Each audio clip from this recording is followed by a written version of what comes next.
What is up, everybody? Welcome back to another episode of Board Games Are For Everybody, where today we're going to be going over the game pickups for the month of July of 2022. No particular order. We're just going to jump into this. We have a couple handfuls of things to go through. Not quite as many as we had last month, I don't think, but still quite a bit. So we're just going to hop right into it. And we are going to start off with, since it is the closest, Millennium Blades, which is a game that has been on my radar for a long time. This is basically a collectible card game simulator game. It's basically a board game. Well, board game.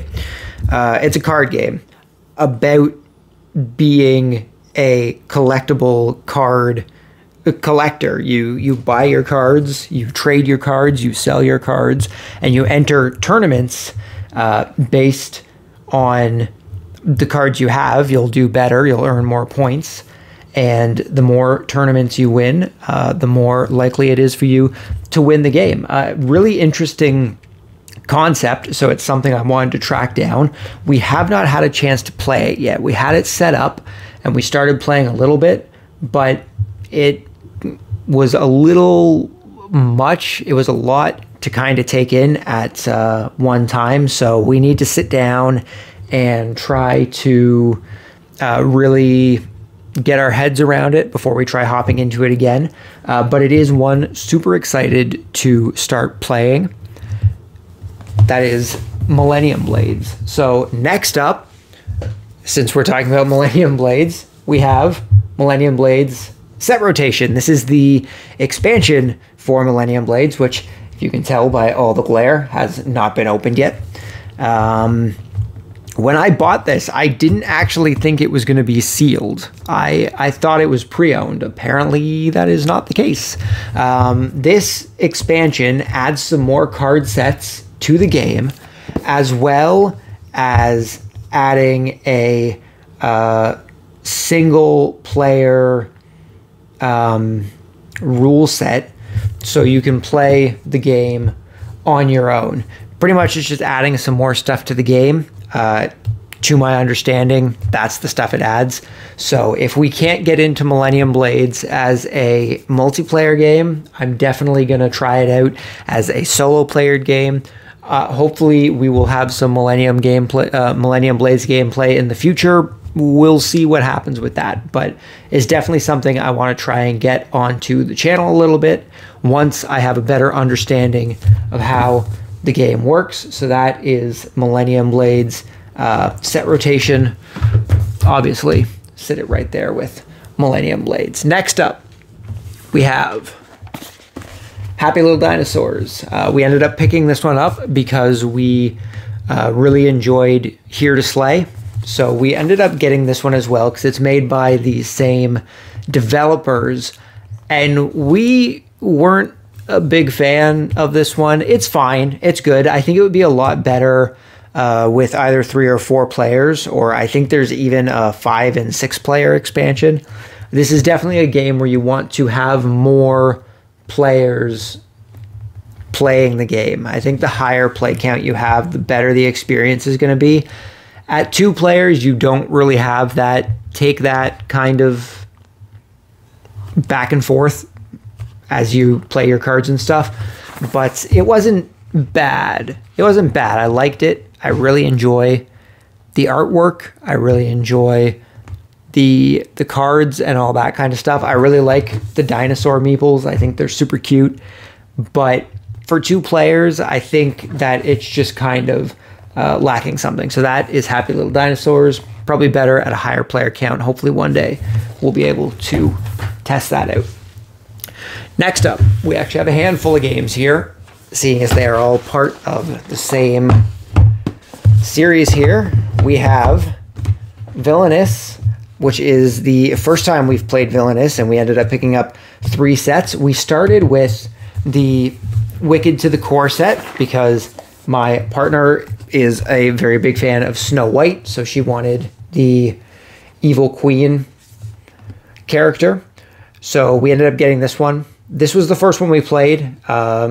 She played as the evil queen. I played as Hades.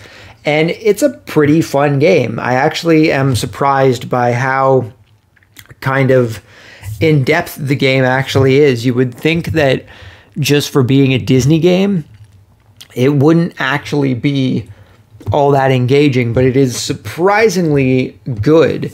And from that point, we ended up picking up the Evil Comes Prepared set because my favorite Disney movie is The Great Mouse Detective, and Disney seems to forget that that movie saved them from going bankrupt after The Black Cauldron.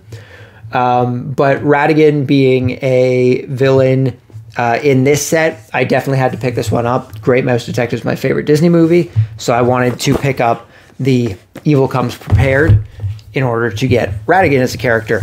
And last but not least, we also picked up the Despicable Plots pack because, for anyone who doesn't know, Beauty and the Beast, Belle is my favorite Disney princess, so we had to have the Beauty and the Beast stuff. And it also comes with the Black Cauldron, the Horn King, which I didn't know that the Horn King was from Black Cauldron until after I looked it up, because I've never actually seen the Black Cauldron. But we looked it up afterwards. I was like, who the heck is this guy? And then obviously Lady Tremaine from Cinderella is the other one. But yeah, great thing about these is that you can pick up the base set, which is in the green box. We don't have the base set. We just have all these individual, I guess they're technically expansions, but they can be played on their own, which is something I really like. You don't have to buy the base set and then buy all this stuff individually. You can play the game with just these, which I think is great. I think that's a really good way of going about it, because you can just pick the villains that you want to play the game with instead of being forced to have a bunch of villains that are just kind of sitting there that you don't want. In saying that, I think we are going to try and track down the base set at some point. It's a little pricey, especially since we have all of these already. So maybe someday we'll get the base set. But yeah, that is Disney's Villainous. Very, very interesting game. I like that you can kind of mix and match all the different sets and kind of make it your own kind of experience by using all this different stuff. Next up, we have, I'm going to butcher this pronunciation. This is De Vulgari Eloquentia. I don't think that's right. That's what I'm going with. That's what I'm going with. This is a Euro game, I believe. It was published by Z-Man Games back in 2010. It's confusing. We set it up. We tried to play it. We did not get through the rule book for this game. I don't know if we are just too dumb to understand it, but it was a very, very confusing game. I couldn't find any videos online on how to play the original game. Everything I found online was for the deluxe edition, which I don't know if the deluxe edition came out at the same time or if it was a reprint, but we couldn't find anything on the regular game. And everything I've heard is that the deluxe edition has rule changes and stuff like that. I know the board looks completely different because I tried looking it up, but we just didn't really get a chance to play it. I've heard it's not a bad game, but we didn't understand it, unfortunately. So hopefully maybe someday this is one that we'll be able to sit down and give another try if we can find some more information on it. But for the time being, we just unfortunately couldn't get into it. So that is De Vulgari Eloquentia. I got nothing to say, unfortunately. We couldn't get into it.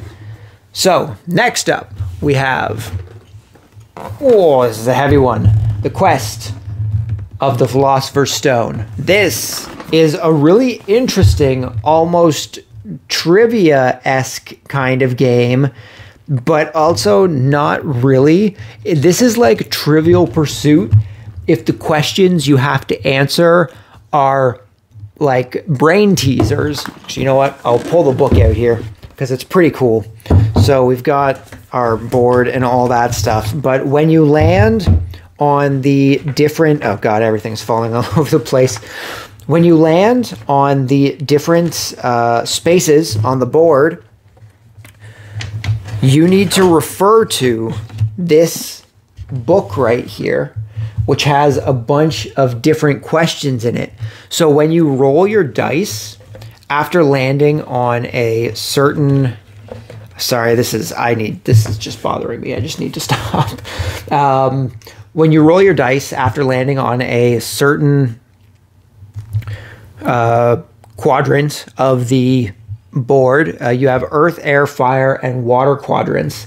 You roll your dice, and depending on what you roll on the dice, you flip to one of the pages in this book. So like you have an earth and air side, and you also have a fire and water side. So half the book is fire and water questions, half the book is air and earth questions, well, I guess a quarter of the book, and then the other quarter is the answers for all those things. So let's say we were on earth and air, and we got 360. So the thing for that is have the player to your left find this question in the answers, the answer selection of this book, and read aloud the word shown to you. Well, that was a bad example, I guess, because you have to go to the answers, but we can actually do that. So if we go to earth and air, answer 360. Let me find earth and air, fire and water. Oh, were we in the answers there? Earth and air. Nope. Oh, are all the answers? I guess all the answers are in the back. Oh yeah, here we go. I thought it was quarter, and then it went to it. Earth and air. This happens in the game too, just losing track of things. Okay, so we go back to earth and air. As you can see, the answer for earth and air is czar. So if we go back, I guess I didn't read the entire question there because I thought that there was a thing there. You will have, oh yeah, you will have one chance to spell it correctly. So the player to your left would go back to the answers here, and they would tell you that the word you have to spell is czar. Now, I probably would forget that there is a C in there, sorry. I definitely wouldn't have gotten that one. But there's like spelling stuff, there's brain puzzles, there are figure out which thing is missing puzzles, there's find the next thing in the pattern puzzles. There's a lot of really interesting stuff. This would actually be a great book for like a road trip, just to do some puzzles and stuff like that. But I thought that that was a really cool mechanic. I'm really bad at Trivial Pursuit, so I don't play it particularly often, but I can do brain puzzles. So that's not something that would slow me down. So I actually really enjoyed this game when we played. We only played it the one time, but I would definitely give it another shot with some more people. I think it could be really interesting with a larger group of people. But yeah, we've probably talked about this more than we needed to. Is that book? That book's just really cool. But that is the Quest of the Philosopher's Stone. Really interesting game. I really enjoyed that one. Moving on to something that we actually picked up very recently, and that is the Castles of Burgundy. This is a tile laying, tile drafting game. And it's really good. This is a really good game. I had heard really good things about this game before we had picked it up. It's actually one of the reasons that I decided to pick it up. I have also heard that while it can be played up to 4 people, it's actually best if you have 2 people playing, which is typically how we play. And we gave this one a shot, and we really enjoyed this game. We thought it was really good. It's definitely one that we're going to be playing again and again and again, and we're probably going to play it for a while. This is definitely one that I don't think is going to leave our collection. We are a big fan of tile laying games, as well as just tile drafting in general, that whole kind of puzzly strategy kind of thing. This is a really good one. We really enjoyed this one, Castle of Burgundy. That's that. Next up, another one that we got, actually from the same person that we got Castle of Burgundy from, is Blood Rage. Now, this is one that we have not played yet. However, it is one that I keep hearing good things about. And I really wanted to try it out. Now, I know this one's usually better at 3 or 4 players, but I do want to try with 2 players and see what we think of it. I love that it comes with pieces. I'm always a fan of physical components in games. But this one, basically, to my understanding, is that you are a Viking clan and you are just basically you're trying to get glory before the world ends. So you're trying to gain as much glory as you can throughout the game, doing battles, going through all these different things on the world. Again, we haven't played it yet. I don't know the full extent to it, but Blood Rage is one that I am super excited to sit down and try out. That's Blood Rage. So next up, we have our last stack here. Not that a last stack says anything, because it could be a very tall stack. But starting off on here, we have Grass. Now, this was a game that we found just in a value village not too long ago. We haven't had a chance to sit down and play it yet. I'll try and get this out of here without breaking the thing. This is a game about basically being a drug dealer and trying to earn as much money as you can for your company. Now, this game came back out in the 1980s, so they were pretty far ahead as far as, you know, the whole weed being a detriment to society thing, I guess. They were pretty ahead of the times when they made this game. We haven't had a chance to sit down and play it yet. I have heard mixed opinions about it. Some people seem to like it. Some people seem to not like it. But it's one that we thought was interesting, and I think it was only like $2 or $3. So we were like, well, we may as well try, I guess. It's kind of a silly concept, and if we don't like it, we can see if anyone we know might be interested in it. But that is Grass. It is one we are going to sit down and try out, and we'll see how it goes. Now, it's actually an interesting thing because neither of us actually smoke weed at all, so as far as the theme goes, it means pretty well nothing to us. But we just thought it could be a pretty fun game, so we thought we'd pick it up and see how it is. So that is Grass. Next up, a game that we have talked about on the channel not too long ago. That is Lucidity, Six-Sided Nightmares. If you guys want to check out that video, you can go over to our video page and you can check that one out.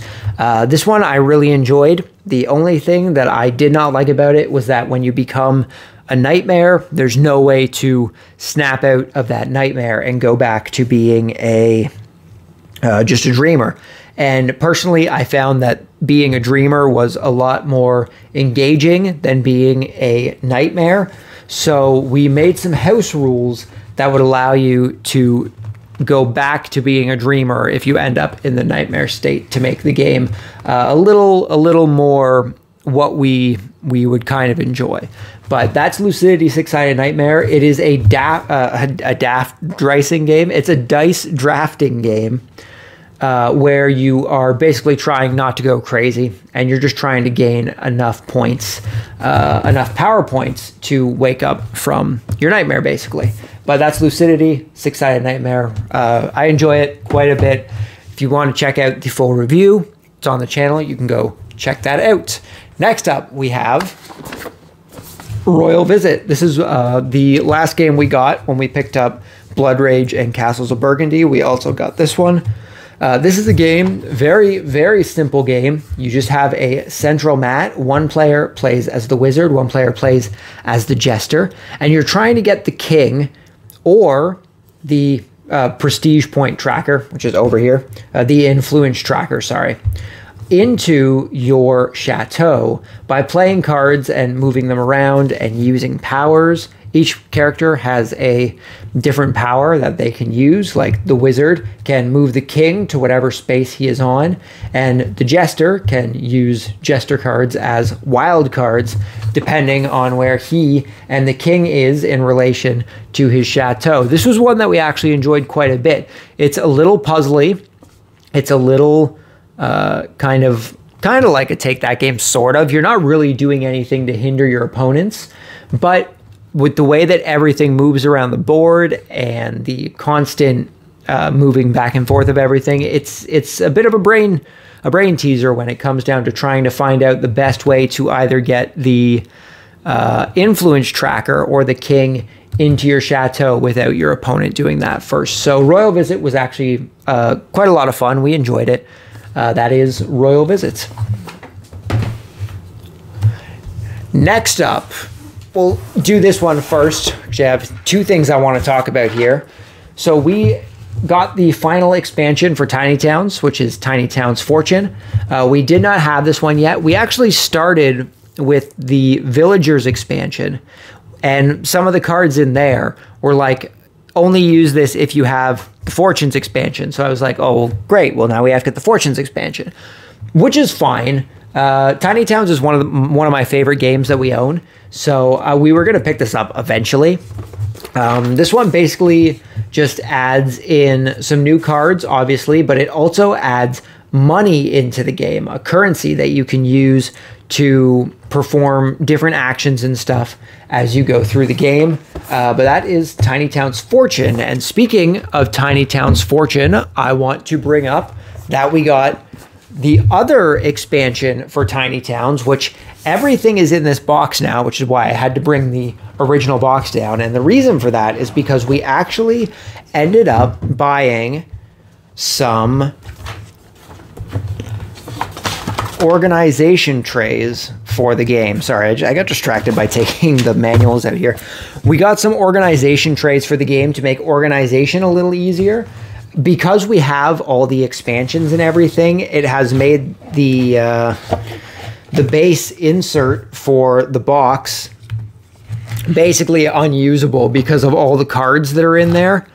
Everything slides around and it's not a very good time. So we now have all of these dividers here that have the different pieces all inside of them. And that is going to bring me to the final thing that we picked up for Tiny Towns this month, which is the Tiny Trees expansion. Now, this one, just a tiny expansion here, just some trees that you can plant. Basically, each player at the beginning of the game gets a seed, and you can place this seed somewhere on your board. And if that seed is the only space left on the board, at the end of the game, you grow a tree, which gains you 2 points. So it's a pretty simple expansion, but it was the only one that we were missing. So we decided that we wanted to pick it up and finish off the collection. We haven't had a chance to play a game with the Tiny Trees expansion yet. However, we have played with the Fortune expansion. So it is inevitable that eventually we're going to play with the Tiny Trees expansion as well. And that is oh geez, these things are starting sitting in now. All of these animals are getting in the way of me putting this piece back here. But yeah, that's everything that we have for Tiny Towns. So we can now move on with the rest of the pickups for this month. Get this stuff back in here. This insert was definitely a great idea. Definitely makes everything just fit in quite nice.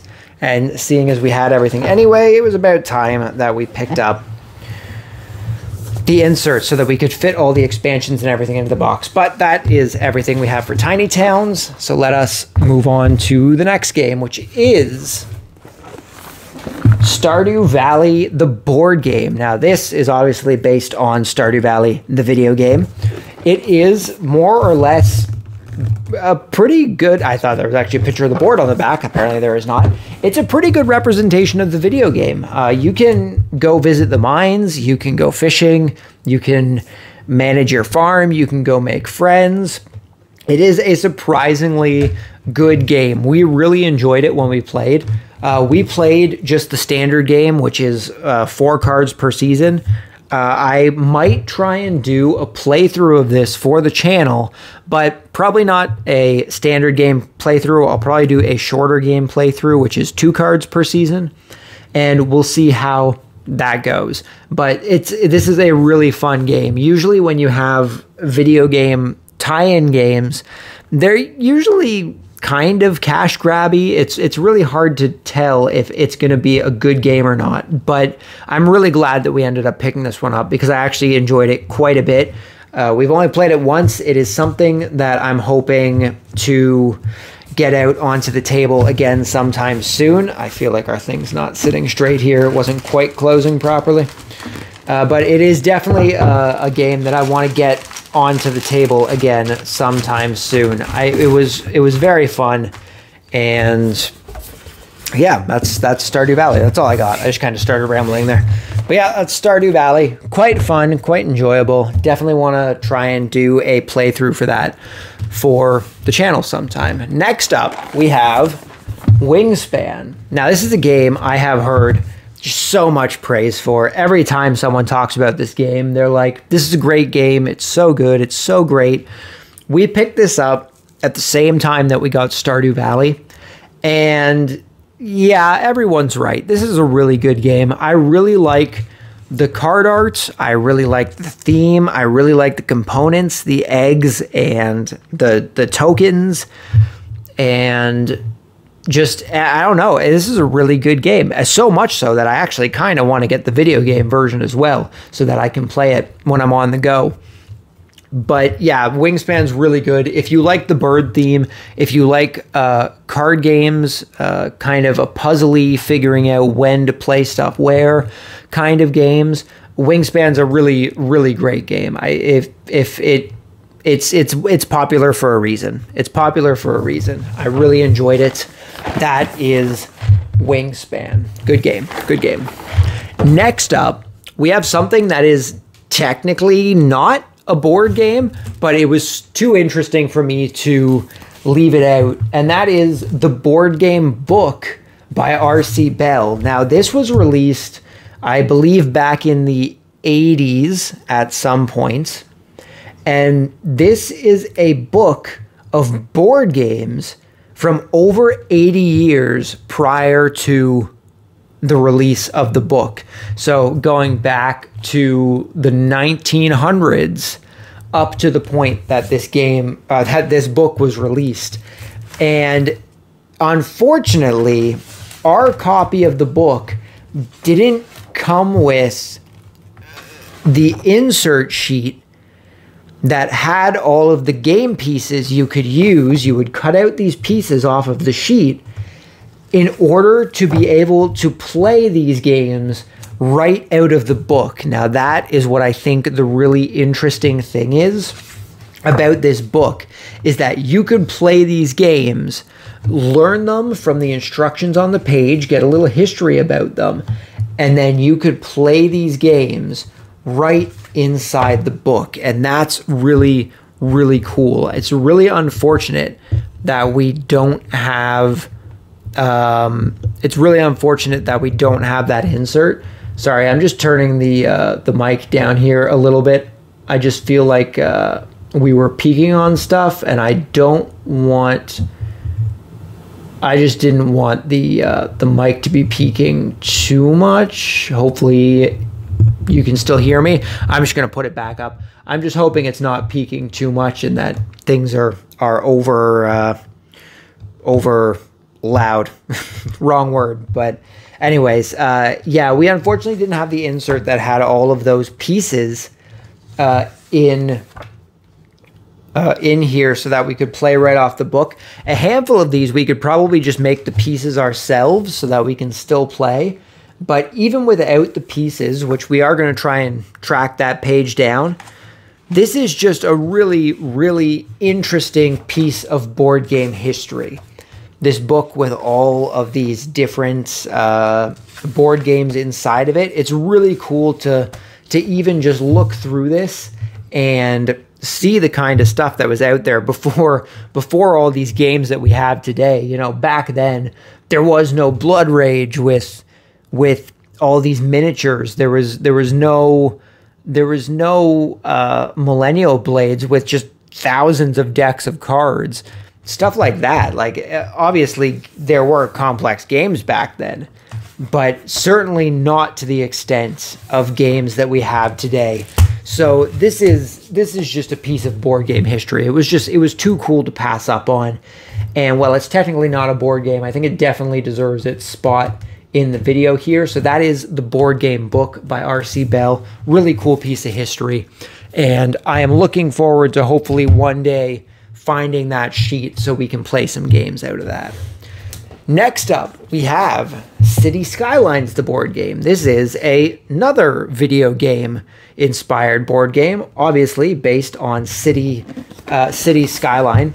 This is a tile laying game where you play cards from your hand and you manage your tiles on the playboard in order to try and build your city, and you're managing everything from your power to your water consumption to your garbage. You're trying to manage the happiness of the people in your city, but you're also trying to manage the crime rates, the traffic rate, all this stuff you're trying to manage while playing cards and placing stuff down and hoping not to go bankrupt, basically. If you can't play a card during your turn, you lose the game. Now, this is a cooperative game. It is not a competitive game. So everyone is working together to try and build this city without going bankrupt. It is a pretty cool game. It was hard. It was a hard game. The first time we played it, we did not do particularly well. I think we beat the scenario, but I think we ended up with like 4 points or something. And according to the rule books, 4 points means that our city is of no worth, but we did complete the scenario.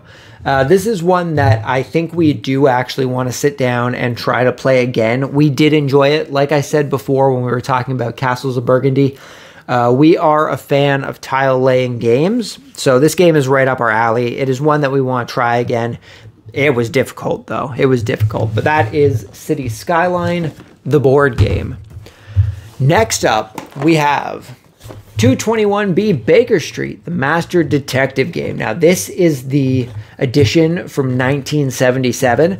Obviously, this is a Sherlock Holmes detective game where basically, I believe the book in here comes with 20 different scenarios. And you choose whichever scenario you want to do. You move around the board and you gain information based on the case. And you have to be the first player to kind of figure out the who, what, and where. Kind of like Clue, but it's a bit more involved because you're taking notes. You're trying to piece together this investigation to figure out what's gone wrong. It was an interesting game. I think it runs a little slow. The game itself only comes with 1 die. I think playing with 2 dice is a lot better. It just kind of speeds the game along a little bit. 1 dice is a little unnecessary, but again, like I was saying when we were talking about the board game book there, this came out, this came out back in the 70s, so it's no surprise that, you know, it's a bit more of a simpler game, but that doesn't mean that there's no reason to play it. I actually think it's quite a fun game, and this has been remade a couple times now, I think. I actually think there's a fairly modern version of the game that comes with all the expansions and stuff, which I believe adds like up to 100 different cases that you can do. But if you like that detective-y kind of game, Sherlock Holmes, I mean, one of the biggest detectives in the world, right? One of the biggest detective series in the world. So 221B Baker Street, the Master Detective game, not bad. It's a pretty good deduction game if that's the kind of thing you're into. So that is 221B Baker Street. And last but not least, well, it is last for this video, but I'm sure there will be more in the future. The last thing we got to talk about here is Role Player. This is another game that I just constantly heard things about, good things over and over again. And, you know, I'm a video game player. I'm an RPG guy. I understand the premise of role player, but when you look at it and when you hear that premise, it's like, well, you're creating your character and that's it. That's the game. You don't go on an adventure. You don't go attack monsters, stuff like that. But this is a really, really good dice drafting game. Now, I am a fan of dice drafting games. That is something we've talked about. Tile laying games, dice drafting games, I'm a fan. Now, we've actually played this with 3 players. We did manage to find someone else to play this one with us. Again, we mainly play it 2, and I haven't played this one on my own yet, but this is a really, really fun game. Trying to strategically place your dice and use your abilities in order to just get that perfect dice spread to get your stats in all the right places, trying to get colored dice in certain locations so that you can get your backstory fulfilled, and also trying to keep up with your rank, whether you're good or evil or neutral. It seems like a lot, but it's actually a very easy game to learn, and it's one that I enjoyed quite a bit. This is one that we want to pick up the expansions for eventually. Eventually we'll pick them up. But yeah, that is Role Player. Very fun dice drafting game. If you're into dice drafting games and you like that RPG kind of theme, it's a really fun game. I would definitely take a look into it. And that is everything we have for this video. That's everything we picked up this month. If you guys have played any of the games that we talked about in this video, let me know down below what you think of them. Did you like them? Do you not like them? And let me know why. If any of the games in this video seem interesting to you and you'd like to go try them out, let me know that down below as well. It's always nice to see what kind of games people end up playing because of stuff we talk about. And that is everything for this video. So hopefully you guys enjoyed this video. Hopefully I will see you all next time. But until then, just remember that board games are for everybody. And I'll see you all then. Peace.